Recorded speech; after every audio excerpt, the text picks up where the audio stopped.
Hello students, how is everyone? I hope everyone is doing good.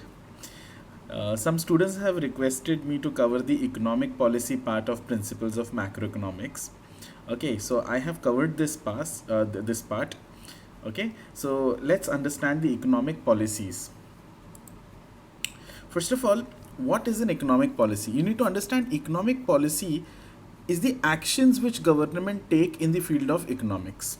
Okay, it covers different things like interest rates, how the government prepares the budget, how it plans for the labor market, what companies the government wants to keep as its ownership and what companies it wants to privatize, and many other interventions of government into the economy. Okay, so this is where the economic policy focus. So government intervenes in an economy through the economic policies.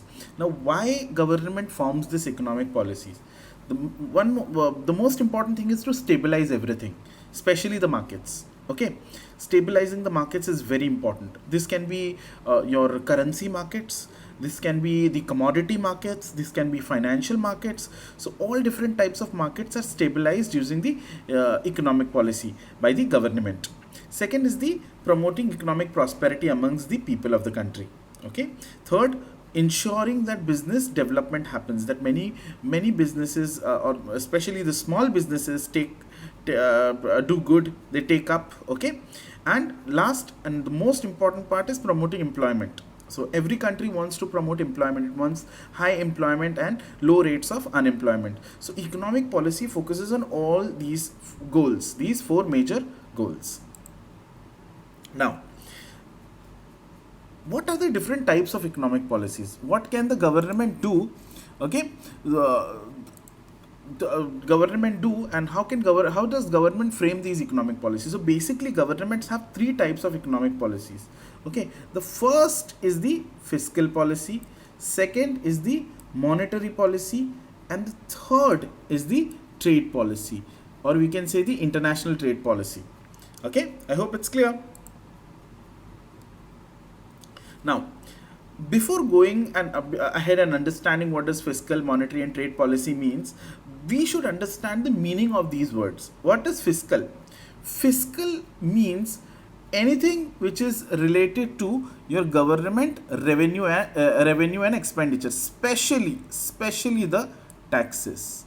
Okay, so fiscal talks about government revenues, especially taxes. What is monetary? Monetary means something which is related to money or currency. What does foreign trade means?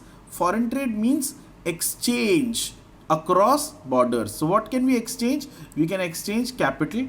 Okay, it can be capital goods, services across the international borders or territories. So this is what foreign trade is. I hope these three concepts, the meaning, these three terms are very clear with you.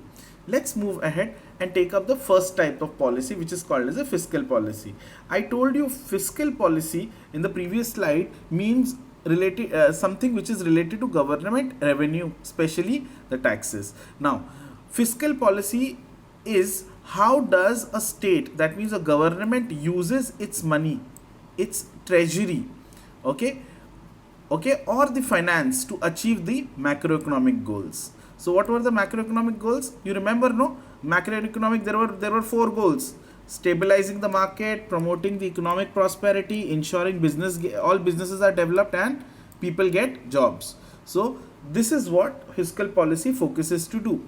Okay, so as I told you, it talks about changing taxations in the country, public expenditure programs, where does government wants to spend infrastructure, health, education, okay, in order to achieve the objectives of the fiscal policy.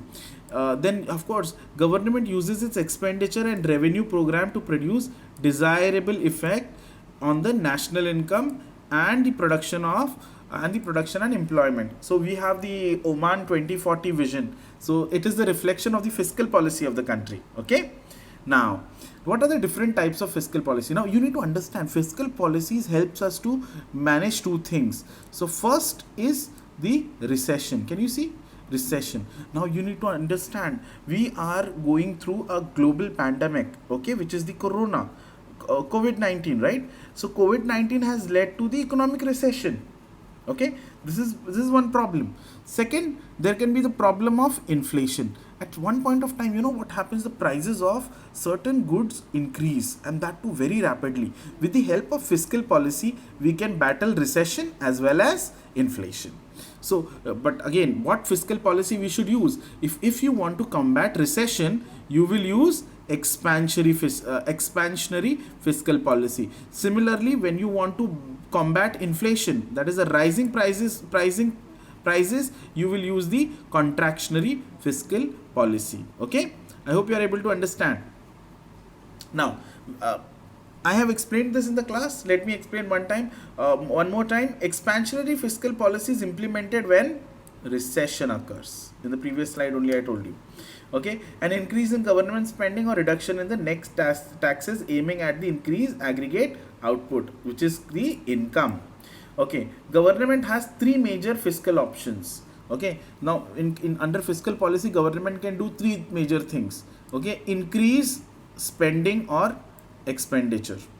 Okay, so that more and more people take up businesses. Reduce taxes, so that the businesses, the companies which are doing business are not burdened with taxes. Okay, it's like pressing the accelerator in the car. Okay, so expansionary fiscal policy is like pressing an accelerator for economic development. And what is a contractionary fiscal policy means? It means pressing the brakes. Okay, stopping the car. Okay, some combination of two of the above two is to increase the government expenditure and reducing taxes. So your government will increase more on, okay, infrastructure, more on education, and at the same point of time it also will reduce the taxes. Okay, so command, it will increase the employment opportunities, but similarly it will increase the inflation as well. So this is something which happens if you follow the expansionary fiscal policy. Now there is another type of fiscal policy which is called as the contractionary fiscal policy. I have told you, when you want to press the brakes, so what happens, the prices most of the time we use the contractionary fiscal policy when the country is suffering through inflation. Okay, so this type of fiscal policy is used when the country is facing inflation. Okay, which is caused by excess demand. There is a decrease in government spending or an increase in net tax aimed at decreasing aggregate output. Here the government does the opposite, which has done in the expansionary fiscal policy. Here the government will decrease the expenditure. Here it was increasing the expenditure. Under contractionary, they will decrease the expenditure and at the same point of time raise the taxes. Or it can use the combination of both, that is decreasing the spending and increasing the taxes. What will happen? It will control the inflation, but also will negatively impact on employment opportunity in the country. Okay, in brief, it will result in unemployment for the economy. So you need to understand, every country decides what fiscal policy it uses, expansionary or contractionary.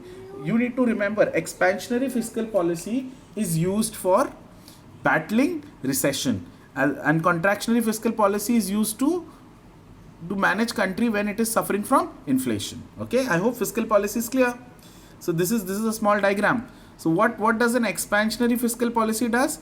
Expansionary fiscal policy, you will increase the government spending and reduce the taxes. Opposite is the contractionary fiscal policy, where the government will reduce its spending and increase the taxes. Both has its positives and negatives. Okay, let's move ahead. Second part is the monetary policy. Now monetary policy is the way through which government controls the supply of money in a country, as I told you. Okay, so you remember in the first slide I told you what is monetary. Monetary is something which is related to money in a currency, money or currency. Okay, so how government controls the supply of money, okay, in an economy and influence price stability, okay, and bring trust in the value of the currency. Look, we cannot go and print the currency. What happens if too much of currency is available with the people? Okay, the value of currency will go down. Okay, similarly, we cannot have little money also with the people. If there is very little money with the people, then inflation will go up. So that is the reason why money supply should be balanced. Okay, if it's too fast, as I told you, inflation will increase. Okay, if it is too low, then growth will go down. Okay, so I hope you are able to understand. We don't want economic slowdown, and we also don't want high inflation. So monetary policy takes care of these two. Okay, what is the objective of monetary policy?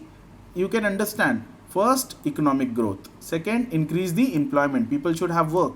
Third, price stability and inflation control. Basic goods and services should be affordable by everyone. Exchange rate stability. The Omani Rial should be stable as compared to the major currencies of the world, like the US dollars.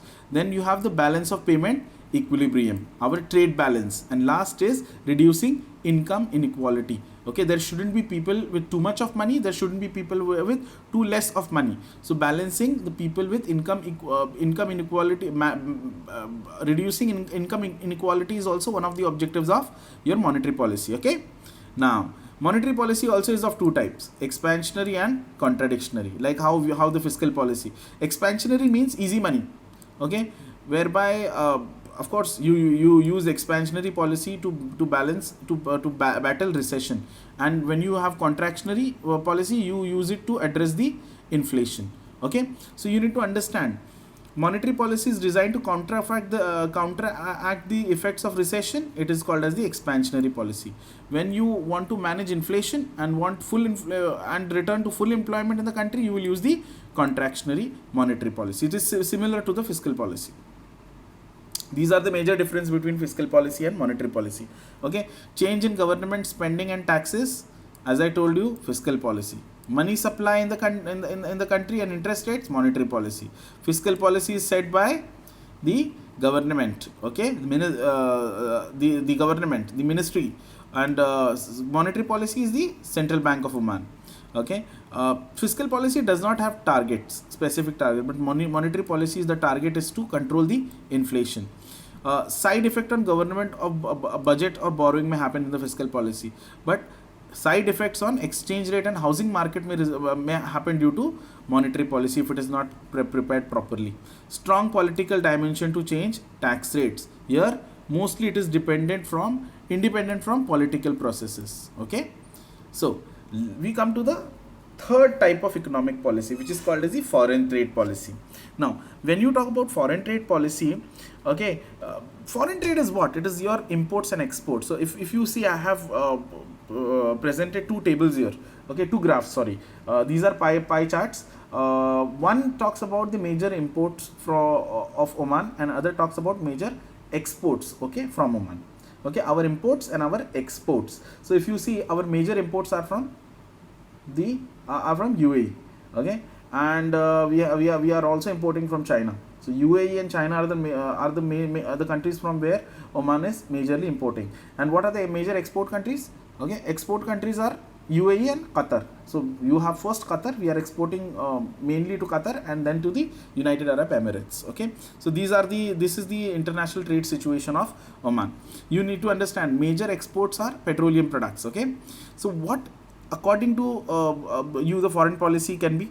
Okay, the foreign trade policy relates to the exports and imports of the country, like what I have said. Excess and deficient demand can be influenced substantially by adopting favorable foreign trade policy. In case the inflation is increasing due to inefficient supply or excess in demand, then such situation would increase the import and maintain the required supply to reduce the excess demand in an economy. Okay, so you need to understand, if in our country, if we have something which is very much demanded but we don't have enough, so what we'll do is we will import, and anything which we have surplus, what we are going to do, we are going to export. Through this, the country earns the foreign exchange. Okay, and the objective of foreign trade policy is to maintain cordial relations with the major countries of the world. At the same point of time, okay, we should have our exports more than our imports, so that the balance of payment is always positive. Okay, students, I hope you have understood the major economic policies. Okay, in case you have any doubts, you can let me know. Okay, you can ask me on Microsoft Teams, or you can send me an email. I hope you have understood. I am also uploading this presentation. Just go through this presentation once again, read it very carefully, ask me doubts. Okay, I wish you all the best. Take good care of yourself. Assalamu alaikum. Ma salama.